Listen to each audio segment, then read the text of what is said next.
Bonjour à tous et bienvenue dans cet épisode 7 de Resolve 201, le podcast au-delà des bases de DaVinci Resolve. Cet épisode 7 est le premier d'une série dans laquelle je reçois Alvaro Garcia, qui est un vidéaste qui a le souhait de basculer de son banc de montage actuel vers le Resolve. On va profiter de son expérience, de ses questionnements, de ce qui va fonctionner, de ce qui va être un petit peu plus compliqué, pour voir comment ça fonctionne, comment ça marche, et résoudre les éventuels problèmes qu'on peut rencontrer. Je suis ravi de le recevoir et pour l'expérience, on rajoute l'image au son. C'est un podcast vidéo que vous pouvez suivre sur toutes les plateformes de podcast, mais aussi en vidéo sur YouTube Podcast et le reste. Alors on y va tout de suite, on perd pas plus de temps et on accueille Alvaro tout de suite après le générique.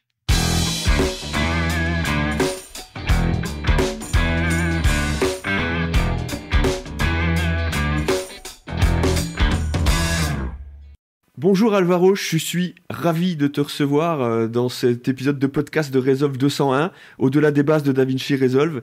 On va faire un petit exercice parce que pour moi, tu me permets de faire un peu, de réaliser un peu un rêve d'enfant. C'est que j'ai l'impression d'être un animateur radio qui reçoit une superstar. Et donc je vais essayer d'être le meilleur intervieweur possible pour ça.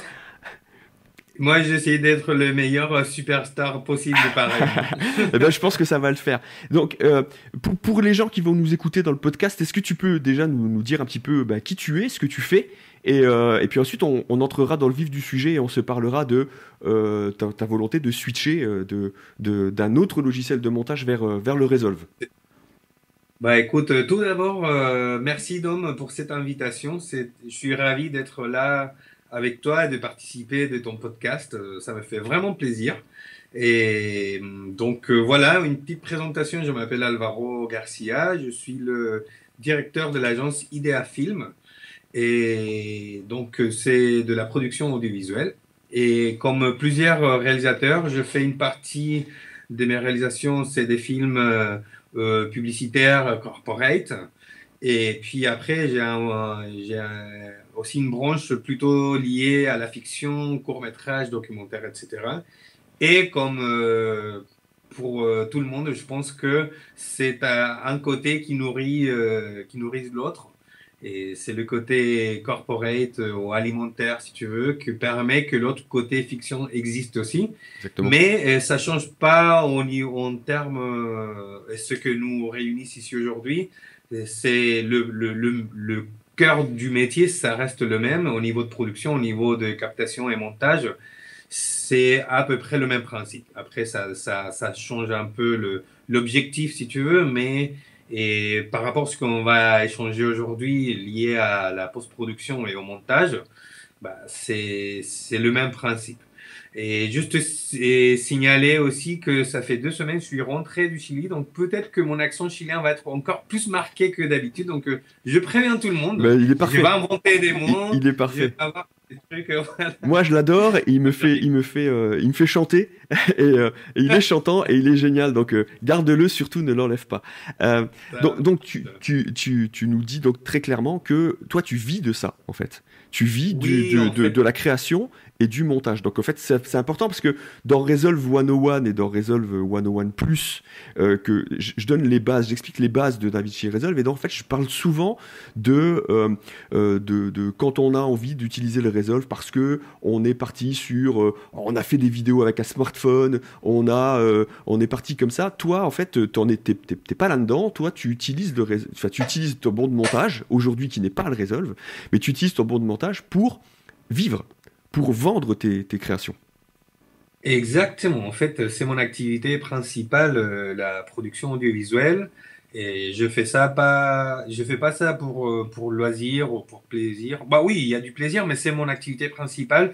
Et c'est pour ça que c'est tout un sujet, ce basculement d'un logiciel à l'autre, parce que vu qu'il y a un enjeu quand même important, c'est mon travail, mon boulot, il y a mes clients, etc. Euh, j'ai envie de faire les choses bien et de déconner le moins possible en bon français, si Ouais, tu veux. tout à fait. Et je pense que c'est ça le sujet principal des choses qu'on va échanger à Exactement, l'occasion. exactement. Bah, ça va nous faire entrer dans le vif du sujet parce que justement, la question que je te pose comme ça, c'est pourquoi qu'est-ce qui t'amène à vouloir changer de logiciel et à vouloir Ok, bon. et à être intéressé par le Resolve en fait, puisque c'est ça notre cœur de sujet aujourd'hui. Bon, c'est une très bonne question. En fait, il y a plusieurs raisons. La raison principale, je pense que ça va toucher à pas mal des gens qui font du montage, c'est qu'aujourd'hui, j'utilise le logiciel Adobe Premiere et c'est un logiciel qui marche bien, que je fonctionne avec lui depuis un bon moment et donc j'ai l'habitude de travailler avec Premiere. Et le problème, c'est que ça coûte très cher. Et c'est plutôt les politiques d'Adobe qui m'ont invité à réfléchir et voir si je veux continuer ou pas avec eux. Pourquoi? Parce que Adobe, comme tu peux le savoir, comme tout le monde le sait, et t'es un peu forcé à payer pour toute la suite des logiciels. Et ça coûte quand même entre 600 et 800 euros par an. Et je trouve que ça, pour une boîte comme la mienne, quand même un budget important. Mhm. Et surtout qu'il faut renouveler ça tous les ans. Donc, tu payes 800 balles tous les ans. Et puis, j'ai plus envie de payer cette somme-là pour un logiciel que bah, je me sers en fait pratiquement de Adobe Premiere, After Effects et Photoshop. Et il y a deux options. Soit tu payes un logiciel à la fois ou tu payes pour tout. Donc c'est un peu, on a fait l'analogie l'autre fois, c'est comme si on se fait une sortie resto et le resto, il t'oblige à payer pour toutes les assiettes, sauf que tu vas manger qu'une ou peut-être deux, mais pas 20 en fait. Ah, c'est ça. Et donc c'est un peu ça. Alors, Ça c'est la première raison, le prix. ok. Alors, à cette raison-là, bah, vas-y, donne-nous tes autres raisons éventuelles et puis Ouais, les autres on fera raisons, les c'est réponses. que je vois aussi il y a des autres logiciels, des autres alternatives, dont Resolve, qui ça marque une tendance dernièrement, mais pas dernièrement. Il y a un moment que ça commence à marquer une tendance, et il y a beaucoup des professionnels qui sont basculés sur ce logiciel-là.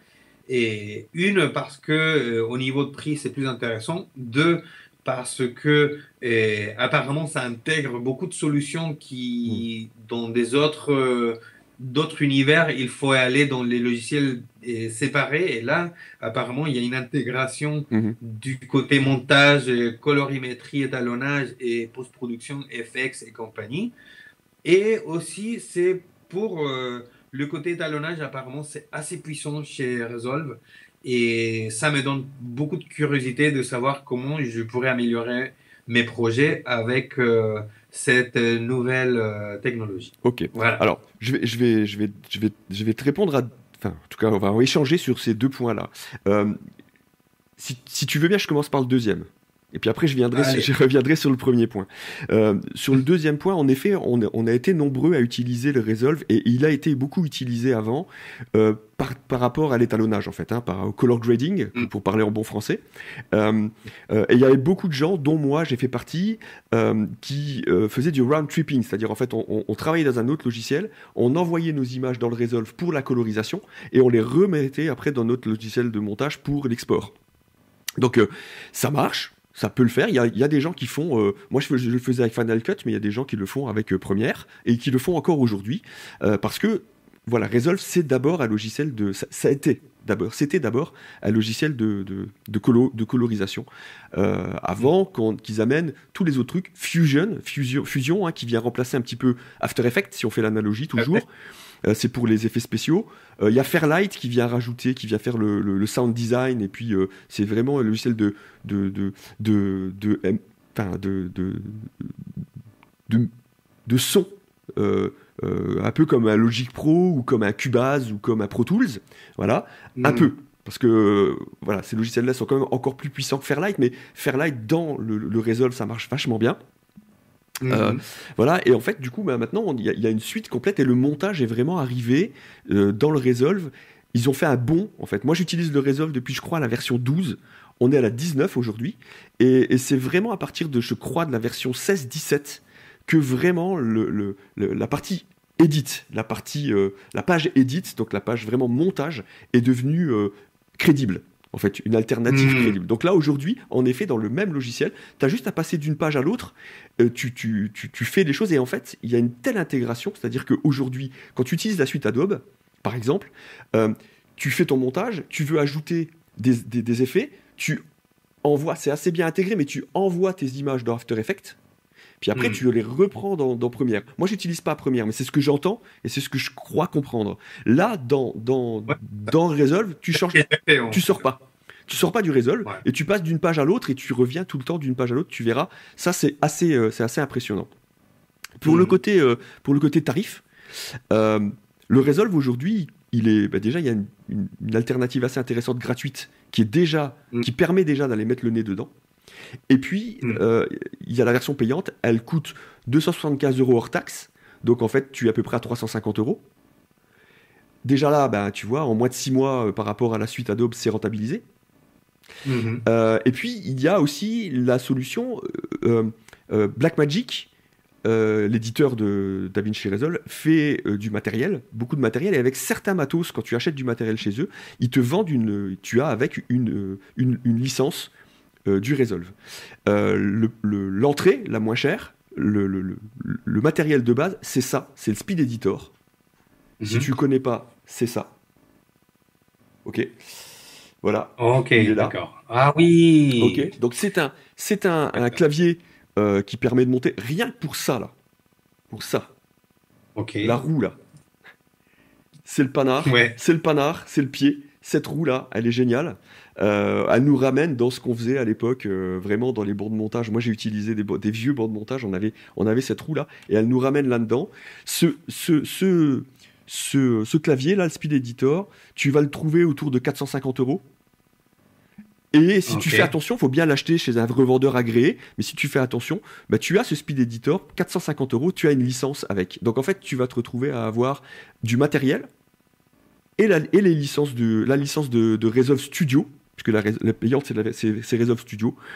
Euh, Après, si tu utilises pas le Speed Editor, mais tu le revends ou j'en sais rien, mais et tu peux garder ta licence de Resolve. Et donc là, voilà, soit pour 350 euros, t'as le Resolve, pour 450 balles, t'as une entrée avec quelque chose où t'as déjà du matériel. Euh, Moi, je l'utilise. Je te renvoie, si tu veux, tu pourras le faire. Oui, J'ai fait une vidéo aussi de présentation du Speed Editor dans Resolve 101 Plus. C'est la vidéo 6. Tu pourras aller la regarder sur YouTube. ouais, je l'ai déjà Ah regardé vite bah fait. voilà. Et Vas-y, termine si tu c'est peux. très intéressant. Effectivement, c'est un outil qui peut, effectivement, le nom, je pense que ça lui porte bien son nom parce que ça peut t'aider à gagner du temps avec des raccourcis, etc. Voilà. Et puis, Tout à fait. il y a un petit peu de muscle memory, comme on dit, de mémoire musculaire. Tu vois, il faut d'abord que tu vas perdre un peu de temps d'abord parce que tu vas chercher où sont les boutons. Mais une fois que tu as pris l'habitude, alors il est plutôt utile dans la page cut. Et là, tu nous diras, parce que ce qu'on a prévu de faire, c'est quand même de se Hmm, revoir au fur et à mesure quand tu vas commencer à utiliser les Resolve et c'est ça. que tu nous dises ce qui fonctionne bien pour toi. Il fonctionne aussi dans Hmm, la page Edit, mais il est plus adapté dans la page Cut. Donc tu nous diras si tu utilises la page Cut. Il y a des gens qui l'utilisent pas du tout et qui détestent. mhm. Moi, j'ai eu du mal à m'y mettre, mais une fois que je m'y suis mis, avec le Speed Editor particulièrement, j'ai beaucoup aimé cette page. On verra bien comment toi tu le fais. Alors là où toi, par rapport à d'autres personnes, tu vas avoir, je pense, et tu vas me dire ce que tu en penses, tu vas avoir une spécificité, c'est que comme tu vis de ça, même si tu pars avec la version gratuite du Resolve, la vraie question, ça va être comment tu vas te mettre à démarrer et à partir sur le Resolve parce que ben, forcément, tu vas perdre du temps. Parce qu'il va falloir que tu réapprennes. Et Mhm. si tu perds du temps, ben, pour toi, c'est une perte d'argent. Bah oui, time is money, man. Bah ouais. Et puis surtout, j'ai envie de dire, et c'est la question que moi j'ai envie de te poser, et puis après je te laisserai toi m'en poser si tu veux, si tu en as, mais moi j'ai envie de te poser une question, c'est de dire, aujourd'hui, tu fais tes montages dans Première, tu sais ce que tu es capable de faire, et c'est ça que tu vends, et c'est ça que tu proposes à tes clients. Exact. Demain, comment tu envisages et comment tu appréhendes en fait le fait de passer au Resolve et devenir quelque part, je le mets entre guillemets parce que tu vas pas être un débutant du montage, mais tu vas être un débutant du montage dans le Resolve. Et donc, qu'est-ce que tu appréhendes, qu'est-ce qui t'inquiète éventuellement dans cette idée-là, cette idée de te retrouver comme un débutant finalement du montage dans un nouveau logiciel. C'est ça. Non, mais en tout cas, c'est tout à fait ça. Même, tu peux avoir beaucoup d'expériences, de parcours déjà fait, mais le fait de changer de logiciel, effectivement, ça peut te faire revenir à l'enfance, en fait. Un petit bébé qui a besoin d'aide pour aller plus vite, en fait. Et je t'avoue qu'aujourd'hui, avec Première, je regarde même pas le clavier. Ça fait tellement de temps que je bosse avec ça que je fais mes raccourcis, je sais exactement ce que je veux faire, comme tu viens de le signaler. Et quand un client me demande quelque chose, je peux calculer dans ma tête tout de suite combien de temps ça va me prendre et comment je le faire, etc., etc. Et déjà, j'ai un espèce de workflow qui a été déjà peaufiné après des années de travail. Donc, et bien sûr qu'il y a une crainte déjà pour se dire, ok, si mon prochain projet professionnel, je veux le faire avec Resolve, et est-ce que ça va me coûter, est-ce que ça va me générer un risque devant mes clients? Ça, c'est une première chose. Et est-ce que je veux pouvoir réussir à rendre un produit de la même qualité que je faisais avant? Et pas un truc un peu bricolé Ouais. à la rapide, quoi. Ouais. Donc, si tu veux, j'ai noté pour te poser quelques questions.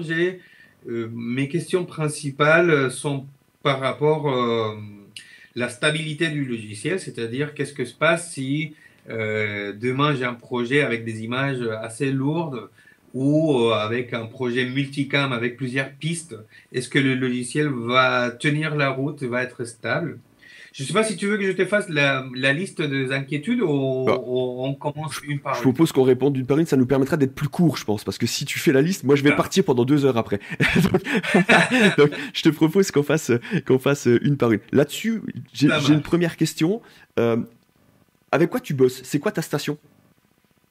En fait, voilà, ça c'est aussi ça et c'est en lien à une autre question que mon station. En fait, ce que j'ai fait, j'ai recyclé un vieux Mac et qu'après j'ai tout changé à l'intérieur, Ok. mais ça reste quand même un vieux Mac. J'ai un iMac de 27 puces, Ouais. donc j'ai un Ouais. grand écran que j'ai changé le disque dur, j'ai mis un SSD Très bien. et j'ai mis 32 RAM de mémoire. Et j'ai aussi fait des petites modifications pour que lui soit assez puissant pour bosser avec les exigences Ok. d'aujourd'hui. Après, c'est pas un processeur moderne, c'est pas comme les M1, Ouais. C'est M2. c'est un Intel encore. Ouais, c'est Et, encore un et ta Intel. carte graphique, tu sais ce que c'est? Oui, ma carte graphique, ça je peux te dire tout de suite, c'est un Nvidia GeoForce GT 755 des 1 gigabyte. Ok. Bon, de toute façon, Alors, tu fais tourner Première là-dessus. oui, je fais tourner première, ça marche bien. Ouais, je peux monter en 4K, multicam, sans problème. Donc, si tu fais tourner Première là-dessus, moi, j'ai envie de te dire comme ça que j'ai pas trop d'inquiétude. Euh, Hmm. après, euh, ça va être intéressant et on va le faire ensemble. C'est-à-dire qu'en fait, tu vas voir dans le Resolve, il y a plein de réglages possibles, à commencer Hmm. par euh, le réglage de ta timeline, Ouais. le réglage de tes proxys, si tu veux travailler avec des Ouais, proxys. Et ça, c'est je vachement travaille important. beaucoup avec des... Ça va être important parce que, en effet, moi, pour te dire, pour te donner la différence entre ta station et la mienne, moi, j'ai un Mac Studio M1, Hmm. M1 Max. Donc, j'ai même pas le Hmm. Ultra truc de fou. J'ai un M1 Max, les premiers Mac Studio qui sont sortis. Et je peux bosser sans faire de proxy, avec Oui, carrément. avec des fichiers RAW 4K, Ouais, DNG, RAW 4K, RAW 4K des... DNG 12 bits, donc on est quand même dans du costaud, Oui, et je peux faire du multicam, c'est-à-dire jusqu'à 3 4, 4K. 4 flux de caméra, j'ai pas besoin de faire de proxy, et Et tu n'as je suis pas pas embêté. besoin de baisser la résolution de visionnage non plus. Non, par contre, mes flux sont en 4K, mais par contre, ma timeline elle va être en 1080. Hein. Je vais Oui, pas être dans des trucs de fou, hein. oui, Faut pas non plus exagérer. Mais oui, mais ça va. donc voilà, c'est assez facile. Et après, tu vas régler aussi ton cache. Et Ouais. ce qui peut être un peu plus embêtant, ça va pas être que ça va te faire planter, c'est que bah, tu risques d'avoir un peu de temps de mise en cache pour pouvoir travailler, travailler correctement. Après, c'est pas tant la lecture des flux, moi je trouve, qui est inquiétante en tout cas. C'est plutôt quand tu vas commencer à appliquer des transitions qui demandent un petit peu de boulot, des transitions fusion, parce que tu as des transitions qui sont ou des effets fusion, Mhm. ou alors dès que tu vas aller te commencer à travailler dans la page fusion. Là, Ouais. C'est plus on s'en énergivore. reparlera. On s'en Ouais, reparlera. ouais. Ouais. Après, petite question technique, tu en as combien de RAM dans ta station de travail? 8, 16, 32, Non, ouais, je pense que je 64? suis à 64, je crois. J'avais D'accord. mis le max. Hein. Je vais essayer de Mhm. vérifier, bouge pas. Je vais te dire. Mais du coup, ça coupera peut-être l'écran, mais je vais vérifier. Non, je pense pas. Bah, c'est juste Ouais, pour j'ai avoir une 64. Ouais, j'ai 64. Ok, 64. c'est bien. J'étais allé chercher le max en fait. J'ai pas un M1 Ultra. J'étais allé chercher un M1 Mhm. Max, mais j'avais mis le maximum de configuration. J'avais mis le maximum de cœur, de Oui. CPU, maximum de cœur GPU et 64 Go Ok. de RAM quoi. Voilà. Mhm. Ok. Mais, mais Ok. avant ça, je travaillais aussi sur un iMac 27 Mhm. pouces avec Mhm. un Intel, etc. Et j'arrivais à travailler de manière assez fluide. Hein. Je te Mhm. dis pas qu'il aurait assumé autant que ce que je te raconte là, mais j'arrivais à travailler de manière assez fluide. Voilà, Ok. on s'en parlera. Hein. Et ça va être intéressant Oui, dans un ouais. prochain épisode, justement, de voir où t'as galéré et Mhm. où c'est passé propre. En tout cas, petite parenthèse, j'ai consulté avec ChatGPT, qui c'est un de mes meilleurs amis actuellement, et il m'a dit qu'avec ma configuration et en travaillant avec des proxys, ça devrait y aller. Ouais. Ça devrait y Ouais. aller. Par contre, moi, là, j'ai une limitation, c'est pour ça que je pense que quand même, je veux bientôt changer de station de travail, c'est que je suis limité par rapport au système d'exploitation. Et cette machine-là, elle est limitée à l'OS X 10.15.7, c'est-à-dire Catalina. Ouais. Et là, je suis pas sûr si je vais pouvoir installer la dernière version de Resolve. Donc, je serai limité à la version 17, je pense. C'est possible. Eh ben, ça va être premier truc intéressant à voir parce que Ouais. est-ce que Resolve 19 peut être installé ou pas sur Catalina? Ça serait intéressant Bientôt, de jeter j'aurai un la œil. réponse à tout ça. Ouais, Ouais. ouais, ouais. On regardera. De toute façon, il y a sur le site Blackmagic, il y a les specs minimum pour Mm, pouvoir, enfin l'OS minimum pour pouvoir travailler. En tout cas. euh, mm. je pense que voilà, tu devrais pouvoir quand même bosser. Après, alors, avec la version gratuite, parce que enfin, moi, c'est le conseil que je pourrais te donner. C'est-à-dire aujourd'hui, vu ta situation, l'idée, ce serait de démarrer sur le gratuit Mm. et de faire deux choses. Un, de voir si le Resolve, vraiment, t'arrives à t'y mettre, mais pas de doute. C'est-à-dire que si tu as réussi à te faire à première, je vois pas pourquoi tu ne réussirais pas à te faire au Resolve. Mm. Ça, c'est le premier Ok. point. Euh, et le deuxième point, c'est de voir en combien de temps tu vas te dire je switch complètement. Si je pense, mon conseil, c'est de pas switcher direct sur un projet Ouais. client, quoi, en fait. Mm. Ce que mon idée, c'est de dire prends-toi un petit projet que tu as déjà fait. Enfin, en tout cas, Mm. ce que je te conseillerais, c'est prends-toi un projet que tu as déjà fait et refais-le dans le Resolve. Alors, Mm. certes, ça va te faire perdre du temps. C'est du temps Mm. d'apprentissage, mais ça, de toute façon, tu es obligé d'y passer. Oui, J'ai oui, envie oui. de te Mais dire. c'est pas une perte, hein, c'est du temps gagné parce qu'il y a un investissement finalement. Voilà, Il voilà. y a un but. Donc toi, ton Ouais. investissement, en fait, il est en temps.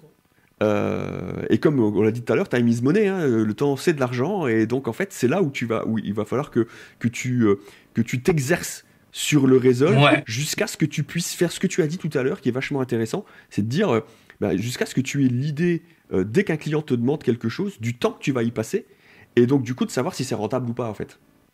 c'est ça. Ouais.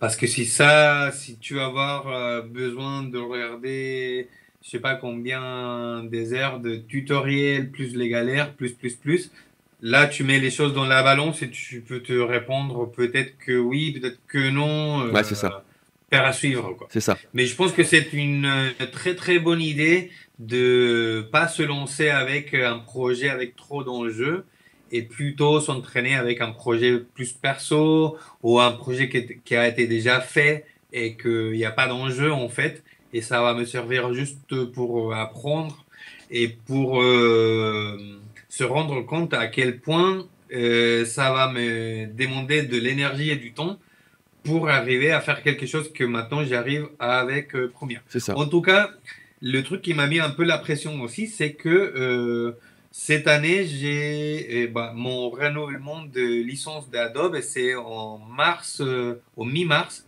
Donc ça veut dire que j'ai à peu près un mois pour la transition. Je suis pas sûr si oui, je peux tout couper ou pas, à voir. Ouais. Peut-être que ça mérite de rester encore une année tranquille avec mon abonnement et pas me mettre trop de la pression, quoi. Bah, tu nous diras ça justement, ça va être intéressant. Ça va être intéressant. Après, je pense en effet que euh, ne serait-ce que pour éventuellement, il nous arrive quand on fait une vidéo pour un client, il nous arrive d'avoir besoin d'y revenir quelques mois après. Et donc là, moi, voilà, après ça c'est de la discussion, mais il paraîtrait intéressant, même à partir du moment où tu as arrêté d'utiliser Premiere et que tu es passé au Resolve, de garder quand même ton abonnement Premiere, ne serait-ce que le temps où tu peux retourner sur un projet que tu avais fini pour un client. Hmm. Parce que là, ce serait une galère. Là, tu perdrais vraiment. Enfin, tu passerais le double du temps. Ouais. Parce que compliqué d'y revenir. Il y a des possibilités de pont. Hein. On peut s'envoyer des projets premières vers le Resolve. Voilà, ça me Mais. mène à ma deuxième question, Ah, ben en voilà. fait. Ouais, mais pour clôturer le premier sujet, et en fait, une idée que j'ai eue, et que ça pourrait être une idée pour les gens qui sont un peu dans ma situation, qui sont un peu pressés pour changer, switcher rapidement parce que la date de renouvellement, ça arrive à grands pas. Ce que je vais faire, c'est que je vais arrêter mon abonnement de les 25 000 applications d'Adobe que je m'en fous royal en fait, et je vais changer pour un abonnement que de première. Donc là, tu passes des 600 euros à 250 ou 300 à peu Ouais, près. c'est déjà J'ai pas moins. les chiffres exacts, mais comme ça, je peux gagner un peu, faire un peu d'économie, et au même temps, et je peux démarrer ma transition sans me mettre trop la pression. Et après, je t'avoue que Adobe et After Effects et compagnie, bah déjà, c'est pas quelque chose que j'utilise énormément. Et Photoshop, je l'utilise beaucoup, mais j'ai déjà une option aussi hors l'univers d'Adobe, que c'est Affinity 2, Ouais. que c'est un logiciel que j'ai déjà commencé à explorer. Et franchement, si c'est pas pour un usage de trop pointu, ça fait le job très bien. Et ça remplace aussi Lightroom aussi, que c'est un autre logiciel que j'utilise de temps en temps. Et en fait, il y a des options pour tout. En Ouais. fait, je pense qu'il y a pas mal de professionnels de l'image qui ont un peu marre de cette politique d'Adobe un peu abusive. Donc, il y a des options, ça existe. Et juste, ouais, pour clôturer ce sujet, je pense que je vais faire ça comme transition. Je vais passer à un plan d'abonnement uniquement orienté Adobe Premiere. Et les autres logiciels, bah, je m'en fous, tant pis. Et comme ça, j'aurai quand même un an de plus pour faire la C'est ça. transition tranquillement. C'est Voilà. ça. Ouais, ouais. Et puis de te faire vraiment, soit vraiment de l'envoi de première, de tes projets premières vers le Resolve, soit à un moment de switcher et d'avoir toujours la possibilité de revenir à tes projets premières. Moi, c'est ce que j'ai C'est fait. ça. Moi, je bossais pas avec Premiere, mais je bossais avec Final Cut. Et, euh, Mm. et pendant tout un temps, je me suis dit, je vais continuer à utiliser Final Cut. Et en fait, je me suis rendu compte que alors c'était pas un abonnement, Final Cut c'était un achat, mais je me suis rendu compte que à partir du moment où j'ai pris goût au Resolve en fait. Moi c'est ça qui m'a amené, c'est-à-dire en fait j'ai été un peu scotché par ce qu'apporte le Resolve. J'adorais Final Cut, moi j'aimais bien, j'étais bien dans Final Cut et C'était Final Cut 7 ou la nouvelle version X? ouais, la version 10. Ouais, ouais. Oui. J'ai démarré avec Final Cut Pro 7, mais après, Ah, elle était plus suivie hein, par ouais, Apple. Donc, je ouais. suis passé à la version Final Cut Pro 10. Et je pensais que j'aimais vraiment bien. Je pensais que je passerais jamais complètement à autre chose. Et un jour, en fait, je me suis rendu compte que je l'avais plus ouvert depuis des mois et des mois. Hmm. Et quand j'ai voulu le rouvrir pour me dire bah tiens je vais aller récupérer un projet, bah, il a planté, c'était plus, j'avais changé de Mac, voilà et ça marchait plus.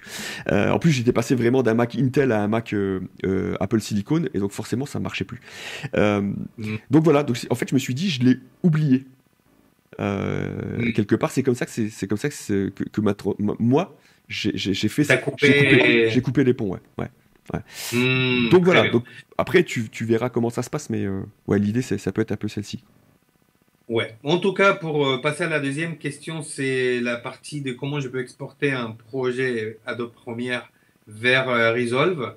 Je voulais juste faire un parenthèse qu'en fait, heureusement aujourd'hui, je voulais te dire, il y a des gens comme toi qui accompagnent les professionnels comme moi à perdre la peur à ce changement, à ce switchement d'un logiciel à l'autre. Donc finalement, je voulais te dire que le vrai héros de l'histoire, c'est plutôt toi, hein, parce que c'est toi qui aide les gens qui sont en galère à pouvoir faire cette basculement, et ça c'est génial parce Bah, que c'est un vrai sujet, c'est-à-dire en fait, dans ce monde-là, on le dit depuis tout à l'heure, c'est-à-dire que le plus gros problème pour passer d'un logiciel à l'autre, c'est qu'en fait, il faut tout réapprendre.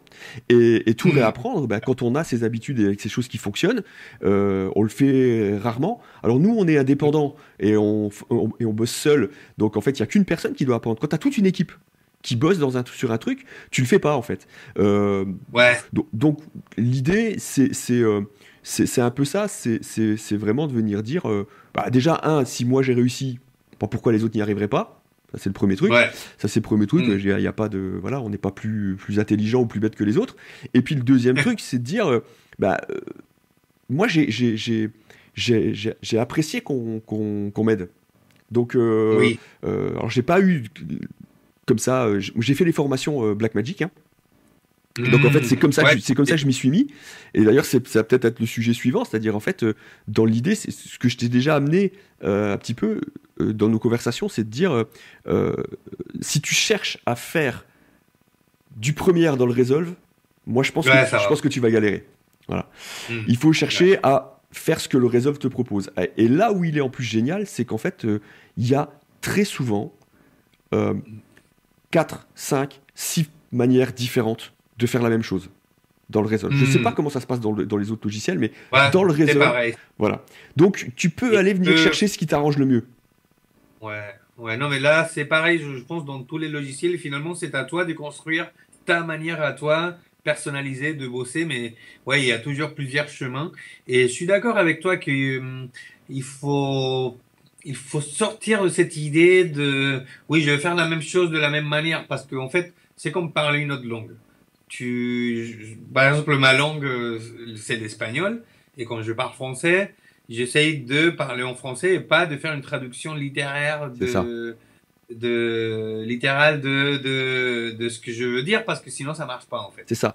Et il faut oublier ce que tu faisais avant et il faut comprendre que il faut recommencer et il y a une nouvelle manière de faire et ça prend du temps, ça prend de l'énergie, mais une fois que ça s'est fait, après c'est fluide Ouais, quoi. c'est ça. Et c'est ce que j'essaye moi, ça fait clic dans mon cerveau. C'est-à-dire qu'en fait, quand j'ai fait les formations, j'ouvrais déjà le Resolve, puisque je faisais de la colo hein, dans le Resolve, mais j'arrivais pas. Quand je me retrouvais dans la page Edit, pour faire le montage, vraiment, il y a quelque chose qui allait pas, parce que je cherchais mes réflexes de Final Cut. Donc j'y arrivais pas. Et quand j'ai fait la formation Blackmagic, là ça m'a fait clic, c'est-à-dire en fait je me suis dit non, ça fonctionne comme ça, il faut comprendre que ça fonctionne comme ça, et que donc c'est vers ça qu'il faut aller. Et c'est ce que j'ai essayé de refaire dans Resolve 101, là, de ce que j'explique sur les vidéos sur YouTube. Et d'ailleurs, les gens c'est plutôt ça les retours que j'ai, et je trouve ça chouette, parce que c'est finalement, je remercie d'ailleurs les gens qui laissent des commentaires, parce que ce qu'ils viennent dire finalement, c'est tu expliques. Voilà. Moi, j'essaie de pas dire cliquez là. J'essaie de dire ça fonctionne comme ça. Après, trouvez la méthode qui vous convient le mieux. Mais ouais, c'est ça. Oui, ok. Donc c'est ce qu'on va faire avec toi aussi, en fait. Oui, oui, carrément.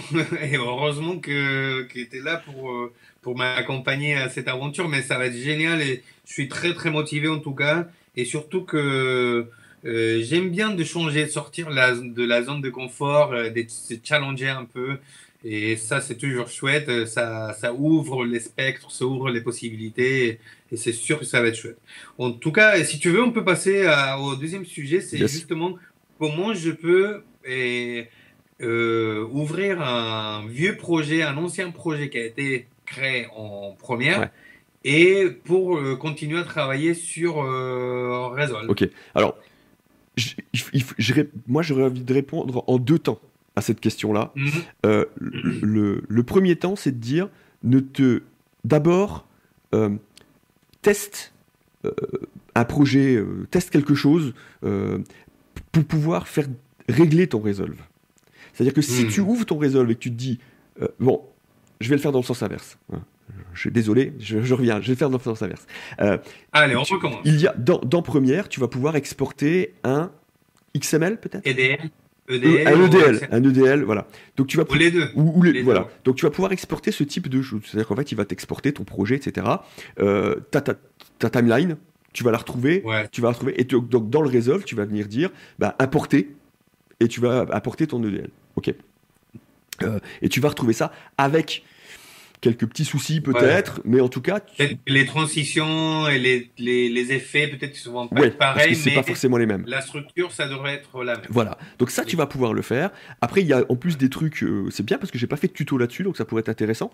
Il y a des trucs où on dit en général, quand tu te passes un projet comme ça, là c'est toi-même, d'un logiciel vers l'autre, mais tu peux le faire, tu peux passer un projet à quelqu'un d'autre, qui bosse pas sur la même station, parce que tu vois, tu peux être un monteur sous Premiere et avoir un coloriste sous Resolve ou des choses comme ça. En fait, on exporte 2 choses. On exporte l'EDL et on fait un export qui va être son ça porte un nom, mais je me souviens plus là, mais qui va être sa séquence test en fait. C'est-à-dire que tu exportes ton film.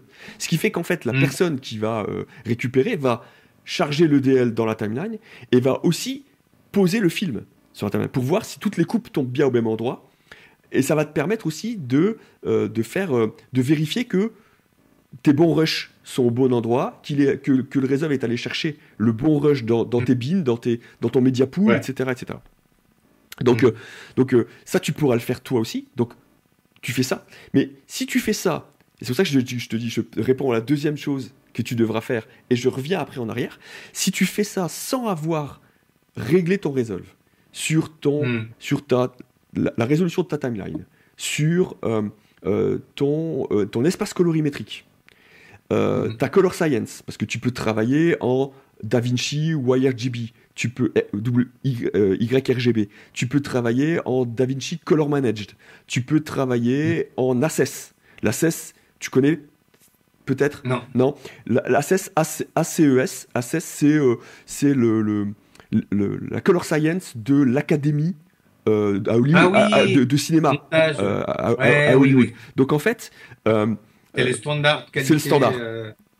Ça en fait, ça permet quoi? Ça permet que, et particulièrement quand tu fais ce que je viens de dire juste avant, que tu as un monteur qui travaille, et puis tu as quelqu'un d'autre qui va bosser sur les VFX, et puis tu as quelqu'un d'autre qui va bosser sur la colo, et puis voilà. En fait, ça permet que tout le monde soit dans le même standard, qu'il n'y ait pas de shift de couleur. Voilà. Maintenant, nous, quand on travaille seul, on n'a pas besoin de travailler en Access, mais l'Access, on pourra y venir plus tard. C'est plus complexe, moi je trouve. C'est un standard, Et surtout, ça te change aussi la manière dont les outils, les palettes Mhm. et les outils dans la page colo fonctionnent. Ils sont adaptés D'accord. à la color science. Donc ça, si tu fais pas ton réglage, si tu sais pas dans quelle color science tu bosses, si tu sais pas dans quel espace colorimétrique tu travailles, etc., tu vas avoir des soucis. Mais tu vas pas avoir des soucis parce que tu t'es envoyé un fichier, un montage depuis Première. Tu vas avoir des soucis parce que quand ton montage il arrive dans le Resolve, il est pas conforme à ce que tu attends. Mhm.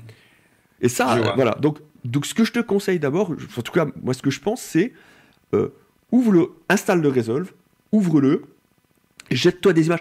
Tu bosses avec un GH à Panasonic, hein.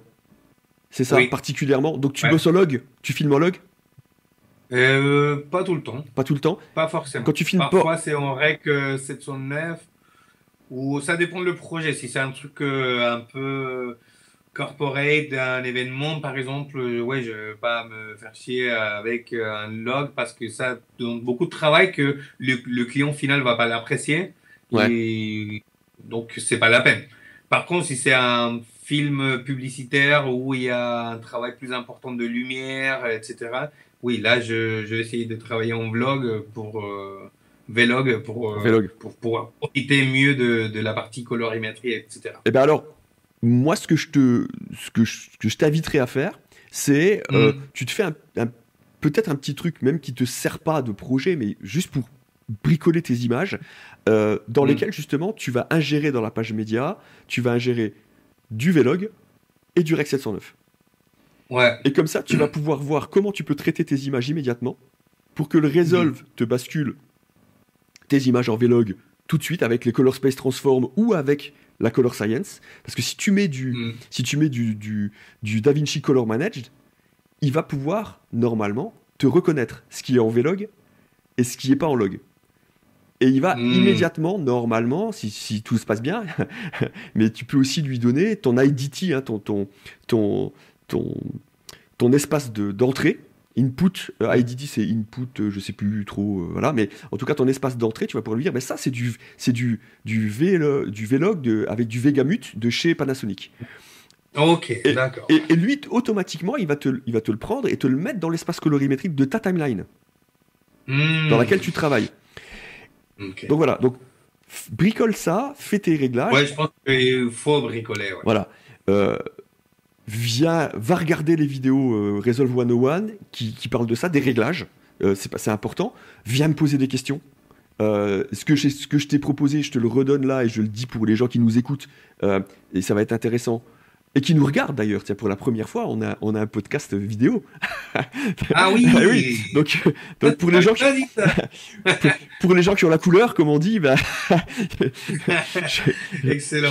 ce qu'on va faire, ce que je te propose, c'est euh, pose tes questions, on va toutes les documenter et comme ça on va y répondre en disant bah voilà là où il y a eu un problème, voilà où on a et comment on l'a réglé. Et ça va être intéressant. Ouais. Voilà. Et donc voilà, moi c'est ça que je t'invite à faire. Et une fois que tu as fait ça, une fois que tu es capable de travailler avec tes images, éventuellement moi je t'en envoie aussi pour te compliquer la tâche. Je t'envoie des images avec ma Sigma en cinéma DNG, tu vois, en RAW. Ouais, ouais. Des choses comme ça. Peut-être t'envoyer aussi, toi, te faire des images avec ton iPhone aussi, tu vois, ou avec ton Voir ce que smartphone, ça donne, pour réussir les à deux. travailler tout ça, voilà. Et une fois que tu as pris un peu la main là-dessus, là, tu t'envoies un fichier depuis Première, et comme ça, tu vas pouvoir commencer à comprendre comment tu Ok. résous tes problèmes si tu en as. Hmm. Ok, ok. Bah, très bien. Ouais, ça répond bien à ma question. Et puis après, je pense que la troisième question, c'est par rapport à le temps d'apprentissage. Euh, et combien de temps, effectivement, ça pourrait prendre en moyenne à quelqu'un pour apprendre ce nouveau logiciel et pouvoir être à l'aise pour monter tes vidéos à la vitesse que tu souhaites, en fait. Je sais que c'est très, très relatif comme question parce que ça dépend de ton niveau que tu en avais avant. Ça dépend combien de temps tu vas investir pour apprendre ce nouvel logiciel.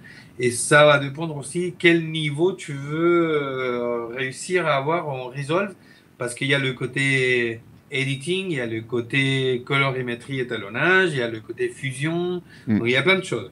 Mais si on peut parler en termes général, pour quelqu'un qui veut s'investir vraiment pour apprendre et destiner, on va dire, au moins 10 heures par semaine pour apprendre ça, comment tu vois ça? Je ne sais pas si c'est une question qui t'arrive de manière récurrente.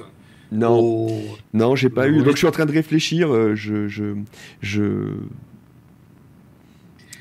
Là, tu vas mettre dans ton montage, tu vas mettre question chiante, attention, alerte.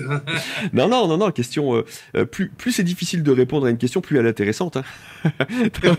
Donc non. C'est long. Euh, J'aurais tendance à dire que ça dépend de quel type de monteur tu es. Et Mm. je vais te dire que je, je- je connais des personnes, ils sont entrés dans le Resolve, ils ont très vite réussi à faire du montage. Et très vite, chouette d'ailleurs. Moi, je me suis dit, putain, comment il sort un truc comme ça alors qu'il vient à peine d'entrer dedans. Et en fait, Ok. donc c'est hyper plaisant, c'est hyper intéressant. Moi, je suis plutôt du genre à avoir besoin de comprendre les choses pour pouvoir avancer. Donc j'ai mis Mm. beaucoup plus de temps, moi, pour démarrer. Euh, Mm. Maintenant, le truc, c'est qu'à un moment, les courbes se croisent. C'est-à-dire que, euh, comme j'ai mis beaucoup plus de temps pour comprendre, quand j'ai rencontré des problèmes, j'ai plus facilement peut-être su les régler. Ah oui, d'accord. Tu vois? Je vois. Tu vois, c'est un Ouais. peu ça le truc. Euh, et du coup, quelque part, je sais pas s'il y en a un qui va plus vite que l'autre, parce qu'au final, tu te retrouves au même endroit, hein. C'est-à-dire que moi, j'ai mis plus de temps pour démarrer et pour comprendre et pour réussir à être à l'aise. Mm. Euh, et en même temps, au final, on se retrouve au même endroit, presque au même temps que des personnes qui sont rentrées très vite, où je me suis dit, oh putain, lui, il capte tout et il y arrive. Mais après, pour Mm. le temps de résoudre les problèmes, on s'est retrouvé au même endroit, finalement, à peu près en même temps. Mm. Donc, ça s'apprend quand même. C'est ce que je dis dans l'épisode juste précédent. Là, je parle du podcast. Je parle de est-ce que Resolve est overkill. Est-ce que en fait, est-ce est-ce que c'est trop pour des projets simples? Euh, je crois pas, déjà, premièrement. Moi, je pense pas. Je pense qu'en fait, ben, comme on le dit dans les commentaires d'ailleurs, avec une personne qui commente, on dit bah, c'est toujours sympa d'aller à la boulangerie en Ferrari, hein. Donc, tu vois, donc t'as une Ferrari en main, vas-y, hein, même si c'est pour Ouais. aller à la boulangerie ou au supermarché, ben, prends ta Ferrari et vas-y. Mais ça veut dire quand même que ben, avant de pas caler avec ta Ferrari ou avant de le faire correctement, ben, c'est pas pareil que quand il va en Clio, quoi. Il faut que tu fais un peu gaffe. Euh, et donc c'est cette courbe d'apprentissage là qui peut être inquiétante Mm. euh, et qui peut rebuter les gens. Mais je redis, toi, t'es pas une personne qui veut faire un petit montage rapide de l'anniversaire du dernier, quoi. Tu Ouais. vois, Ouais. toi, tu veux faire du montage. Et tu veux en faire, et t'en fais c'est ton métier. Donc en fait, euh, je pense que tu t'as pas de risque à t'accrocher. Parce que ça va payer à la fin, Ouais. Ouais. tu vois. Et en même temps, je pense qu'on passe pas non plus du français au chinois. C'est pas Non. vraiment que, ouais. Et surtout que moi aussi, j'avais déjà basculé de logiciel avant. J'étais aussi sur Final Cut. Et avant Final Cut, peut-être que j'étais sur Avid. C'est un vieux Yes. truc. Yes. Je sais pas si tu as eu le plaisir de connaître ça. C'est aussi un truc complètement différent. Ouais. Et finalement, ouais, on s'adapte. Et le principe, c'est le même. Moi, en tout cas, je suis pas quelqu'un de trop effectiste pour mes montages, en fait. Je suis convaincu qu'un bon montage, c'est juste du rythme et du rythme et du rythme. Et le rythme, tu le donnes avec où tu vas cutter tes rushs. Et tout ce que c'est effet des trucs, des filtres, tout ça, vraiment, c'est pas trop mon truc, en Ouais, fait. après, ça peut être une demande C'est du un peu client, hein, old school, quoi. moi, j'ai fait quelques formations, des webinaires de monteurs. Euh, pas de technique, hein, sur qu'est-ce que c'est que le montage, en fait, et comment on fait son montage. Et il y a quasiment une unanimité autour de ça, c'est de dire un bon cut, parce que tu as parlé de cut, voilà, un, Ouais. un bon cut, c'est un cut qu'on voit pas. Exactement. Donc, Parce qu'un mauvais code, tu le vois tout de voilà. suite. Et donc, moins on te sent dans le montage, plus c'est fluide. Donc, je te rejoins, hein, Ouais. je dis complètement ce que tu dis là, c'est-à-dire, moins c'est surfait. Et mieux c'est. Après, en ce moment, on est quand même en 2025 et on aime bien les trucs qui bougent dans tous les sens, avec des transitions, avec des machins et tout ça. C'est ça. Faut savoir le faire aussi. Faut pouvoir se plier Ouais. à la demande du client. Mais ouais, je suis assez d'accord avec toi. Et si c'est ta manière de faire, si toi, ta manière de faire, c'est de, de, d'apporter euh, une de bien raconter une histoire en fait et pas d'en mettre plein les yeux pour faire oublier l'histoire, bah, tu vas vite retrouver tes marques dans le Resolve. Hmm. J'ai pas de crainte pour toi. Ok, bon, cool, ça me rassure. Mais en tout cas, je suis sûr aussi que le premier pas, ça va être installer le logiciel Yes.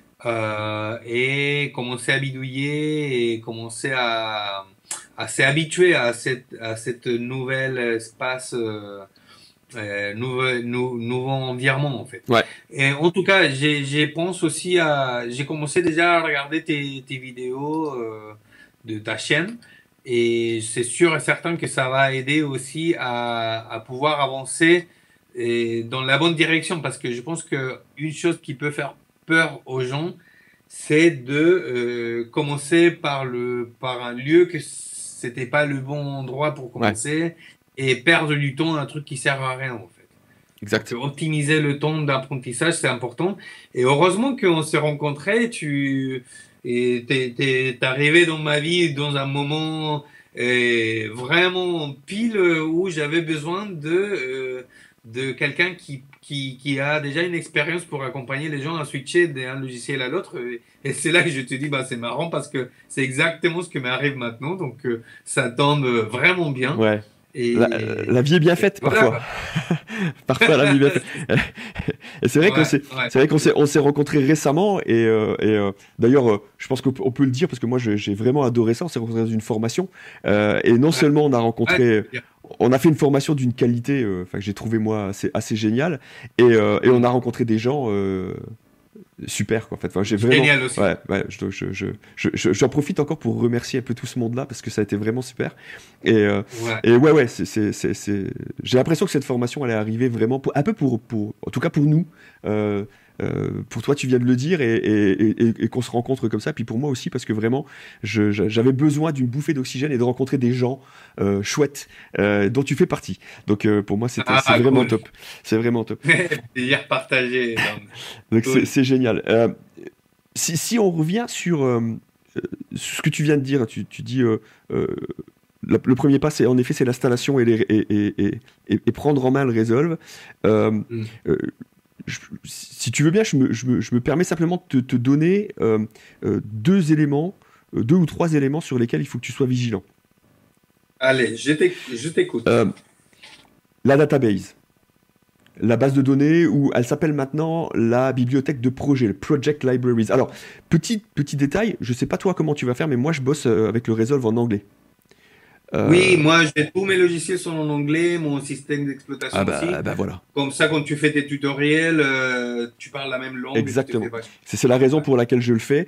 Après, quand je fais mes vidéos, voilà, on voit toujours où je vais cliquer. Les menus sont les mêmes, ils sont juste traduits en français, quoi. Ouais, mais les Mm. menus sont les mêmes. Donc, euh, donc, en anglais, ça s'appelait une database et maintenant ça s'appelle une project library. Ok. C'est vital pour le Resolve. C'est Ah. de toute façon, t'as pas le choix. C'est-à-dire que quand tu ouvres le Resolve pour la première fois, il te demande de créer une database. Mm. Euh, si tu crées pas une database, tu peux pas fonctionner. Il a toutes ces infos là-dedans. C'est pas ultra lourd une database parce que il y met pas les médias, aucun. Il y met que, si tu veux, les informations nécessaires à ce qui fonctionne. Mm. Il peut, je te conseille de pas y mettre les caches. Parce que le cache, il se remplit très vite. Hein, c'est des fichiers temporaires hein, du cache. Hein, je pense que tu Ouais. connais le concept. Mm. Donc moi, je fonctionne avec toujours 3 SSD. Tu peux fonctionner avec 2, ça peut marcher. Tu mets ta database sur ton SSD interne de De l'ordi. l'ordi, de ta station. Et 2 SSD, un pour mettre tes caches, parce qu'il va vite se remplir et comme ça tu peux les virer au fur et à mesure. Si tu les vires, il n'y a pas de crainte avec les caches. Quand tu les vires, il les recrée s'il a besoin. Et tes médias, qui eux, ils vont être sur un autre disque. Et quand on est comme nous et qu'on fait des choses pour des clients, et ben en fait, tu peux pas te permettre de perdre tes médias. Parce que tu peux pas te permettre d'aller retourner. Tu peux pas dire au client, j'ai perdu vos médias, je suis désolé. Voilà. Donc en fait, quand tu as tourné, le truc, c'est de dire, tu sécurises tes rushs, donc c'est-à-dire tu les mets déjà sur un deuxième endroit où tu es sûr qu'ils vont pas se perdre, et tu travailles sur un autre disque sur lequel tu laisses tes médias. Ça, ça tu vas le retrouver très vite dans Resolve 101. Je parle des réglages et j'explique ça. Donc ça, c'est hyper important. Et si tu es organisé, tu vas sauvegarder ta database à un autre endroit régulièrement. Parce que si jamais elle plante et qu'elle est corrompue, tu pourras toujours aller la rechercher. Moi, ça m'est jamais arrivé qu'une database soit corrompue, mais ça peut arriver à n'importe quel moment. Donc, en fait, voilà, dans les grosses... dans les entreprises où ils sont quand même nombreux à bosser, où ils font des gros projets, je sais qu'ils sauvegardent leur database tous les jours. Ce qui fait en fait, si, ailleurs, hein, sur un NAS ou sur ailleurs, ils la mettent ailleurs. Ce qui fait qu'en fait, si jamais à un moment, quand ils reviennent le lendemain matin et qu'ils veulent recommencer à bosser, elle est corrompue, ben, ils ont perdu éventuellement, au pire, une journée de travail, quoi. Oui, mais pas plus. Mais pas plus. Voilà. D'accord. Donc ça, c'est vraiment le truc de base. Voilà. Pars sur quelque chose de sain. Et pour partir sur quelque chose de sain, bah c'est ça. C'est apprends où tu mets ta base de données, ta database. Apprends où tu mets tes caches. Et apprends où tu mets tes médias. Et gère ça. Voilà. Deuxième point important, va regarder dans les réglages les autosaves, les sauvegardes automatiques, et de projet et de timeline. Parce qu'un backup de projet, c'est important si jamais ton projet il s'ouvre pas un matin et que si t'as pas fait de backup, ben t'es coincé. Ouais, non, mais moi je mets ça en autosave tous les 5 minutes. Voilà. Et ça, je suis tranquille. Voilà. Et le Resolve, en plus, il fait ça. C'est-à-dire, il peut te faire des backups automatiques de tes projets que tu peux lui dire un peu, c'est des backups incrémentiels. C'est-à-dire, en fait, il va te sauvegarder toutes les heures. Et puis il va te garder une journée sur toutes tes heures, et puis il va te garder une semaine, et il va te garder un mois, enfin des choses comme ça. Tu vois, je sais pas si tu vois le système. Oui. Ça, c'est les backups. Et puis tu as les autosaves de la timeline. Et là, en fait, le Resolve, le système, c'est qu'en fait, chaque clic, le moindre clic que tu fais, lui, il le met en mémoire. Il te le garde en mémoire. Donc même si ton Resolve, il crache, quand tu reviens, dans le pire des cas, tu as perdu... 3 clics. Quelques minutes. Ouais, je vois. C'est ça. Ouais. Donc ça, c'est important. Ça, c'est pas mal. Voilà. Ouais. C'est les premiers trucs pour lesquels je peux te dire... Voilà. Et après, le truc aussi, c'est... mais ça, chacun fait un peu comme il le sent, mais moi, je prône ça, vraiment, c'est... Organise-toi, quoi. Oui. Non, mais je vois. Ouais. Que ton chantier soit bien propre, organisé, et pas mettre du bazar partout. En tout cas, ça, c'est essentiel si tu veux bosser de manière professionnelle. Ça, c'est obligatoire. Voilà. En fait, moi, pour chaque projet, j'ai mon dossier. J'ai un dossier pour l'audio, pour la vidéo, pour les photos, pour les rendus, pour les extraits, les captures d'écran, pour les documents, pour les scénarios, pour tout. Et tout est bien rangé. Ça, c'est obligatoire. T'as ton arborescence. C'est ça, t'as ton arborescence qui est déjà faite en fait sur un SSD, c'est-à-dire t'as chaque dossier et tu remplis et tu mets les choses dans chaque dossier. Ouais. Bah, c'est ça. Alors tu vas voir que dans la page média, le Resolve il permet maintenant, il le permettait pas avant, c'est tout nouveau. Alors on va voir en fonction de quelle version tu peux installer sur ton ordi. Mais sur la version 19 en fait, il te synchronise automatiquement toute l'arborescence de tes médias. C'est-à-dire, en fait, tu mets tous tes dossiers sur ton SSD, tu le prends, tu le glisses dans la page média, il te reprend toute l'arborescence, il t'en crée des chutiers. Donc tu vas avoir un chutier pour tes photos, un chutier pour tes sons, un chutier, etc. Ouais, c'est ça. Voilà. Et quand tu vas, depuis ton Finder, quand tu vas jeter des choses dans tes dossiers de ton SSD, lui, il les reprend automatiquement et il les met à jour dans tes chutiers. Ouais. Et en parlant des SSD, est-ce que tu travailles en simultané avec des SSD internes et externes parfois? Euh, C'est-à-dire, tu peux avoir un projet dans un SSD externe, tu peux le travailler tranquille depuis ton Resolve, ou c'est mieux de travailler toujours avec que les sources de tes fichiers soient directement dans ton disque dur interne. alors, les sources, quand tu dis les sources, c'est les médias. Ouais, les médias. Les Ouais. médias, ils sont toujours sur un SSD. Toujours. Externe ou interne? Externe. Pardon. Externe. Pardon, toujours. Oui, d'accord. Ok. Mes médias, ils sont toujours sur un SSD externe. Et avec un câble USB 3 tranquille, sans problème. Ouais. Ok. C'est de l'USB-C, c'est du 4 Ouais, peut-être USB-C. parce que j'ai du Thunderbolt hein, sur mon Mac. Et donc en fait, voilà, j'essaie d'aller chercher le plus rapide, mais avec ce type-là, hein, en général, il te conseille ceux-là, là, les Samsung, les T5 ou les T7, tu vois. Ouais. Ça déchire, hein. Ça fonctionne très bien. Ouais, ils sont pas méga chers non plus, donc Non. c'est abordable. Ouais. Ouais. Ouais. Donc moi je fonctionne avec ça. Sur ma Sigma, tu vois, je vais te le montrer parce que je l'ai là, tu vois.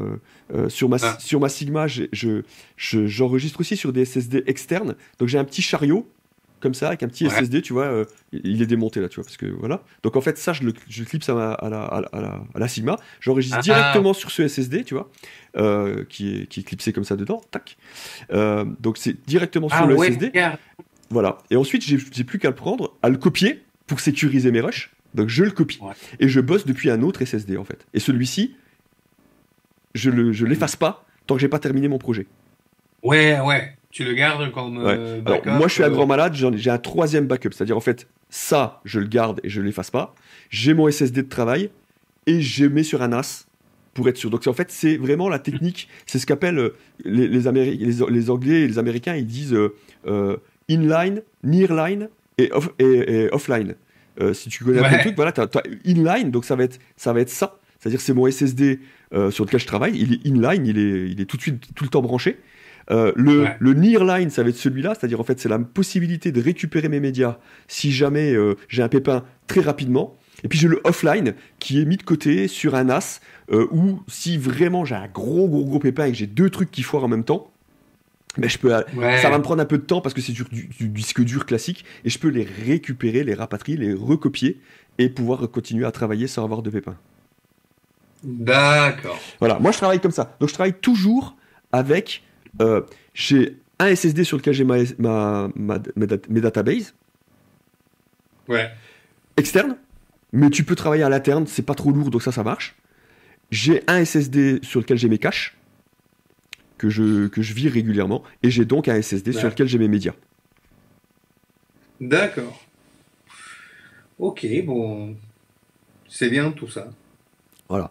Tu peux bosser avec... je pense que tu peux bosser, si tu sauvegardes correctement tes fichiers, si tu sécurises tes médias, tu peux bosser avec un seul SSD. C'est-à-dire, en fait, tu vas mettre sur ton SSD interne, tu mets ta database et tes médias, et tu mets tes caches sur un SSD externe. Pourquoi je te conseille ça? Parce que les caches, ça peut devenir très vite très gourmand. Et si jamais ton SSD sur lequel tourne le Resolve, finalement, je bosse avec 4 SSD en fait. Parce que j'ai l'SSD interne sur lequel il y a le Resolve, mon système. Puis après, j'ai les 3 autres. Et après, j'ai les 3 autres. Donc, mais tu peux avoir ton Resolve, ta database et tes médias à l'interne, sur ton SSD interne. Par contre, je te conseille vivement de mettre tes caches à l'extérieur. Pourquoi? Parce que si jamais ton cache il grandit trop et qu'il vient prendre toute la place sur ton SSD interne, ça va faire cracher ton système. Ouais. Ouais, il faut pas remplir ton disque dur interne Non, non, parce que ton système d'exploitation a besoin d'avoir de la place pour travailler ouais, correctement. ouais. Donc en fait, Ouais. vraiment, le point crucial, c'est ça. Parce que déjà, tu vas te rendre compte que si tu as besoin du cache et que ton SSD externe, il est plein, ça va avoir tendance à faire cracher ton Resolve. Hmm. Mais c'est résolu en 2 secondes. C'est-à-dire, en fait, on voit plein de choses sur les forums. Il y a plein de gens qui disent: je comprends pas, mon Resolve il crache, mon Resolve il crache, mon Resolve il crache. Et le premier truc que tous les gens viennent donner comme conseil, c'est de dire: regarde si ton SSD de cache, il est pas full. Hmm. Et en effet, je sais pas, un certain nombre de fois sur 10, même une majorité de fois, ben en fait, c'était ça. Tu effaces tes caches, tu récupères de Ouais. la place et tu repars. Par contre, si c'est sur ton disque interne, bah, tu vas cracher à chaque fois, quoi. Bah oui. Ah oui, non, mais c'est sûr et certain. Donc voilà, Ok, ok, c'est le truc. ok. Bon, c'est hyper intéressant. En fait, il y a beaucoup de choses, mais je pense que et fur et à mesure, dès que je commence à m'habituer à ce nouveau logiciel, forcément, il y aura des nouvelles questions qui Bien sûr, vont y arriver. Mais ça, on le laissera pour la suite. exactement, exactement. Donc si tu veux bien, ben, on peut se terminer là pour aujourd'hui. Euh, Bah ouais, je pense qu'on a déjà, euh, on vient de découvrir quand même une belle partie de toutes les craintes, les premières questions qui arrivent à quelqu'un qui envisage de faire ce fameux switch. Et bah déjà, je vois que je suis pas le seul et que peut-être que ce petit podcast va pouvoir inspirer ou rassurer aussi à d'autres personnes qui veulent aussi faire ce basculement. Ouais, et ben écoute, ce que je vais enchaîner sur ce que tu viens de dire, parce que c'est très intéressant, et je vais enchaîner en disant, bah, on peut inviter les gens qui nous écoutent et qui nous regardent dans les commentaires à venir nous dire, bah vous avez, moi je me pose cette question-là et vous en avez pas parlé. Alvaro, il s'est Hmm. pas posé cette question-là, mais moi je me la pose. Et donc, Bah oui, et comme ça, oui, on pourra tout à venir fait. commencer à répondre aussi dans les autres, dans les épisodes suivants. Donc, bah, merci pour aujourd'hui, Alvaro. Euh, euh, on se retrouve euh, très vite, dès que tu as commencé à installer, Ouais. pour venir donner. Ah, je crois que j'ai disparu, moi. Ouais, bah Et c'est t'as pas grave. disparu C'est pas. temporairement. Ouais, j'ai disparu. Non, non, pas temporairement, j'ai disparu. Je reviendrai pas parce que, en fait, bah, ma caméra qui me filme, à mon avis, elle a plus de batterie. Donc c'est bien, c'était le Ah, moment de s'arrêter. Donc je vais terminer à la voix. Euh, euh, donc donc, je propose qu'on. Voilà. On en termine là pour aujourd'hui. Et puis, on reviendra, et avec les questions éventuellement des gens qui nous écoutent et qui nous regardent, et avec les tiennes, sur comment tu as commencé à travailler, comment tu t'es installé, où tu as rencontré des difficultés, et où on va plus loin ensuite, et où on continue à avancer pour que tu... Et moi, j'attends avec impatience que tu répondes toi-même finalement à la question que tu as posée, qui était de dire: combien de temps il va me falloir pour devenir un ninja du Resolve. Et ça m'intéresse vachement. voilà, bah là, tu as le titre pour une prochaine vidéo pour ta chaîne. Mais sinon, je voulais te dire aussi, c'était un vrai plaisir de partager ce moment d'échange avec toi. Si ça peut apporter quelques lumières aux différentes personnes qui se posent les mêmes questions que moi, bah tant mieux. Et puis, t'inquiète pas, tu vas pas te débarrasser de moi si facilement parce que je veux revenir avec plein de questions. Et donc, on se dit, bah oui, à la prochaine fois, et j'aurai des nouvelles questions et des nouvelles réponses aussi. Donc, merci Dom pour ce moment d'échange. Et puis, on se dit à très, très vite. Merci à toi, à très bientôt Alvaro.